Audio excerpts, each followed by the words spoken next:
जय हिंद। आपका फिर से अपने YouTube चैनल लक्ष्य साथी पर स्वागत है। इसके अंदर हमारी जो प्राचीन भारत की इतिहास सीरीज चल रही थी, ये सीरीज हम देखने का प्रयास करेंगे कि जो मौर्योत्तरकालीन जो साहित्य है उन साहित्यों के बारे में कि उनकी रचना किसने की, किसके समय की, उस समय राजा कौन थे, कौन कौन से हुए। कहने का मतलब है इसके अंदर जो मौर्योत्तरकालीन भारत या कहें कि मौर्यों के बाद का जो भारत है और जो गुप्तों से पहले का जो भारत है, इसके मध्य जो भारत के अंदर जिन साहित्यों की रचना की गई उन साहित्यों के या कहें कि जो रचनाएं की गई उन रचनाओं के बारे में हम बात करेंगे, है ना।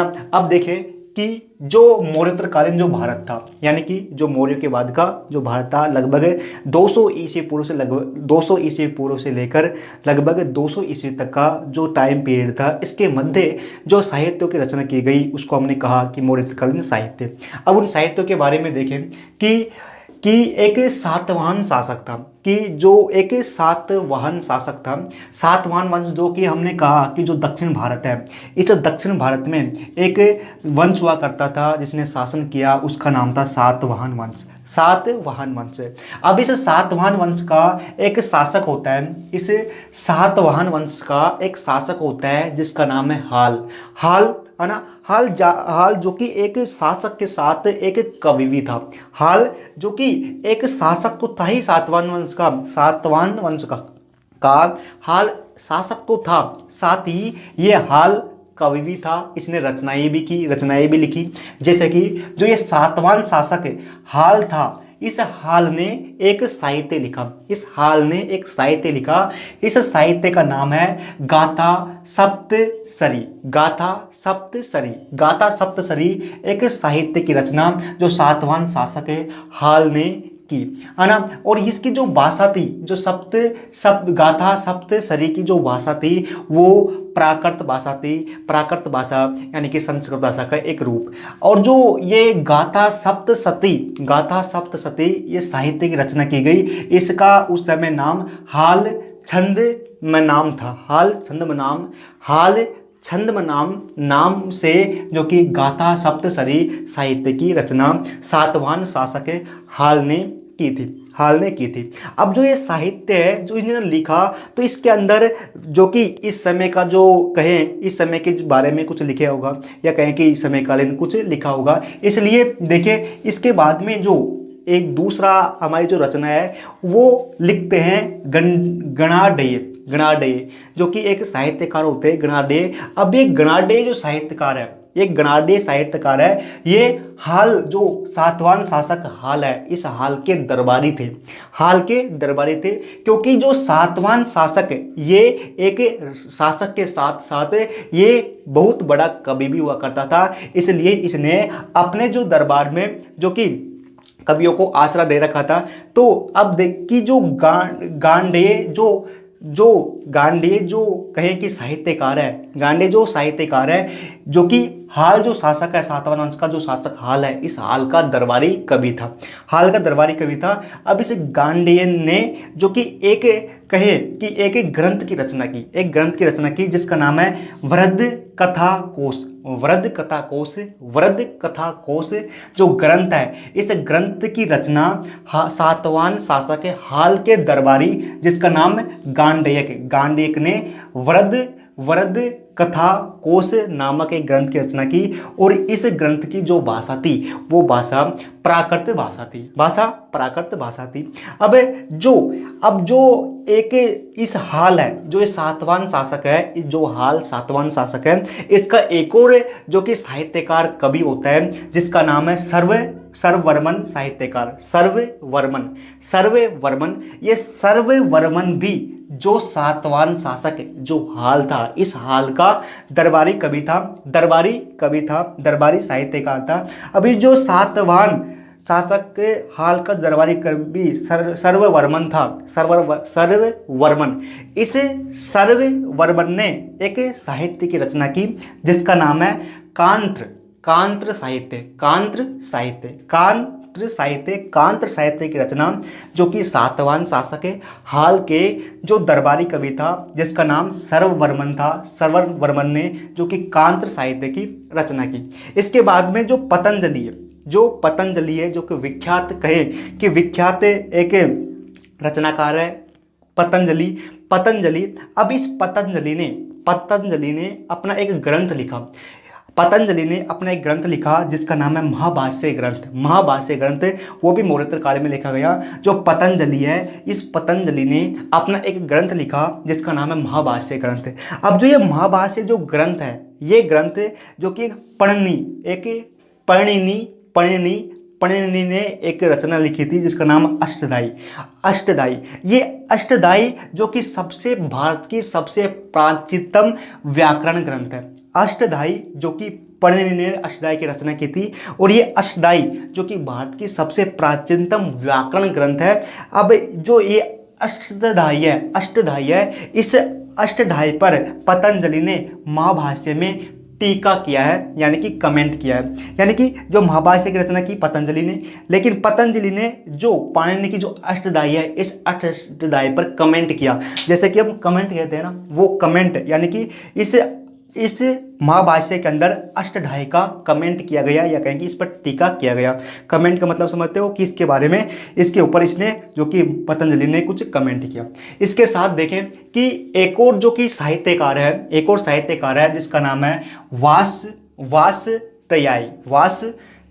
एक साहित्यकार हुआ वासत्यायी। इस वासत्यायी साहित्यकार ने अपनी एक रचना लिखी जिसका नाम है कामसूत्र ग्रंथ वासत्या साहित्यकार ने, जो कि मौर्य काल में लिखी थी, जो कि अत्यंत प्रसिद्ध है। कामसूत्र ग्रंथ की रचना वात्स्यायी साहित्यकार ने की। इसी के साथ जो कि इस समय की सबसे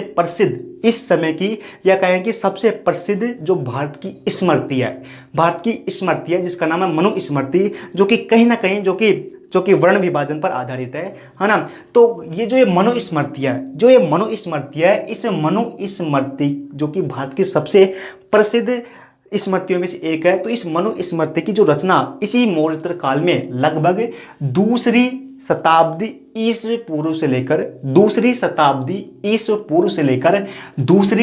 शताब्दी ईस्वी तक इस मनुस्मृति की रचना की गई, या कहें कि इस मनुस्मृति में संशोधन करते रहे ब्राह्मण। इस मनुस्मृति में जो कि लगभग दूसरी शताब्दी ईस्वी पूर्व से लेकर लगभग दूसरी शताब्दी तक लगभग 400 वर्षों का जो टाइम पीरियड है, इस मनुस्मृति को लिखा गया, या कहें कि इसके अंदर संशोधन किया गया ब्राह्मणों के द्वारा, जो कि कहीं ना कहीं जो कि वर्ण विभाजन पर आधारित थी। इसी कारण जो डॉक्टर भीमराव अंबेडकर है, इस मनुस्मृति को सामयिक रूप से जला देते हैं।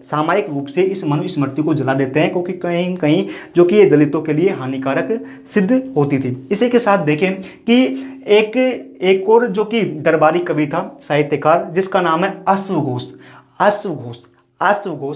अश्वघोष है ना, जो कि एक साहित्यकार था। ये अश्वघोष जो कि कुषाण शासक है, जो कि कह सकते हैं कुषाण जो कि राजवंश था। ये कुषाण राजवंश मध्य एशिया से भारत आया था, या कहेंगे पश्चिमी चीन से भारत आया था। और कुषाण राजवंश ने जो कि भारत के उत्तरी पश्चिमी जो इलाके हैं, उत्तरी पश्चिमी इलाकों पर अपना शासन किया। अब इस जो कुषाण जो राजवंश था, कुषाण राजवंश का एक शासक था जिसका नाम था कनिष्क, जो कि कुषाणों में के अंदर सबसे प्रसिद्ध, सबसे शक्तिशाली शासक कनिष्क था। इस कनिष्क का जो कि राज दरबारी था जिसका नाम है अश्वघोष कनिष्क, कुषाण वंश के शासक कनिष्क का राज दरबारी था। अब जो कनिष्क है, ये कनिष्क जो अश्वघोष जो चौथी बौद्ध सभा होती है, या कहें कि चौथी बौद्ध जो संगति होती है ना, जिस चौथी बौद्ध संगति होती है, इस संगति के ये अश्वघोष उपाध्यक्ष होते हैं। इसी के साथ ही इस अश्वघोष ने जो कि इस समय बुद्ध चरित्र की रचना की। इसी के साथ सौंदर्यानंद ग्रंथ की रचना भी इस अश्वघोष ने की। बुद्ध चरित्र की रचना की गई, साथ ही सौंदर्यानंद ग्रंथ की रचना की गई। इसी के समय जब ये अध्यक्ष थे, इसी के समय जो बौद्ध धर्म दो शाखाओं में बट गया, हीनयान और महायान। इसी के साथ देखें कि जो इसके बाद में जो साहित्यकार आता है, जो कि इसका नाम है भास साहित्यकार। इस भास साहित्यकार ने एक ग्रंथ की रचना की जिसका नाम है भास साहित्यकार ने इस समय एक ग्रंथ की रचना की जिसका नाम है स्वप्न वासव दत्ता, सपन वासव दत्ता, सपन वासव दत्ता जो ग्रंथ की रचना है भाष साहित्यकारणी की, जो कि अत्यंत प्रसिद्ध है। इसी के साथ इस समय जो कि एक कहें कि चिकित्सक होते हैं जिसका नाम है चरक। ये चरक है ना, जो कि इस समय चरक संहिता की रचना करते हैं। चरक जो कि इस समय चरक संहिता की रचना करते हैं। और ये चरक जो संहिता है ये चिकित्सा शास्त्र पर आधारित होती है, या कि चिकित्सा शास्त्र पर आधारित होती है। और कहीं ना कहीं इस जो चिकित्सा शास्त्र में जो कि पश्चिमी, जो कि कहें कि जो पश्चिमी जो थे, या कहें कि जो यूनानी थे, उनका कहीं ना कहीं इसके अंदर कुछ संपर्क, या कहें कि कुछ देखने को मिलता है, मिलता जुलता, कि वहाँ के जो कि यूनान के जो कहें कि चिकित्सक थे और जो चरक के जो यह चिकित्सक था, इसके अंदर जो मिलता जुलता मैटर है, यानी कि मिलती जुलती दोनों है। इसी के साथ जो ये चरक है जो कनिष्क है कुषाण वंश का सबसे सबसे सबसे शक्तिशाली शासक कनिष्क है। इस कनिष्क का समयकालीन था, चरक कनिष्क का समयकालीन था, या कहें कि कनिष्क के दरबारी था। इसी के साथ देखें कि इस समय जो ये रचनाएं की गई, इनके अंदर सबसे जो प्रमुख भाषा थी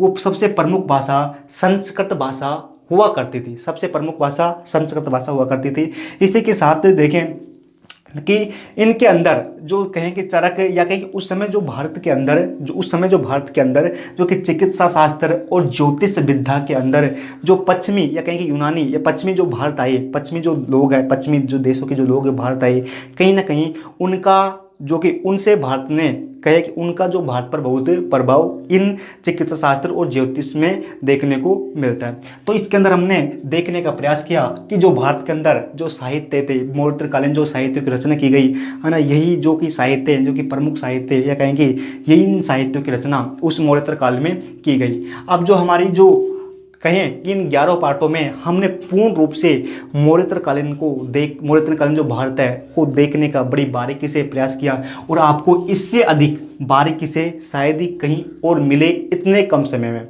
है ना। तो अब हमारी जो अगली सीरीज होगी वो सीरीज होगी जो कि दक्षिण भारत है, जो कि सुदूर दक्षिण भारत है, यानी कि चेल, चोल, पांडे, या कहें कि जो सबसे दक्षिण भारत के बारे में हम देखने का प्रयास करेंगे, जो कि हमारा अगला टॉपिक है। फिर मिलते हैं। जय हिंद। जो हमने देखा इससे वीडियो डिस्कशन टेलीग्राम चैनल पर जो कि नोट्स से मिल जाएंगे। फिर मिलते हैं। जय हिंद।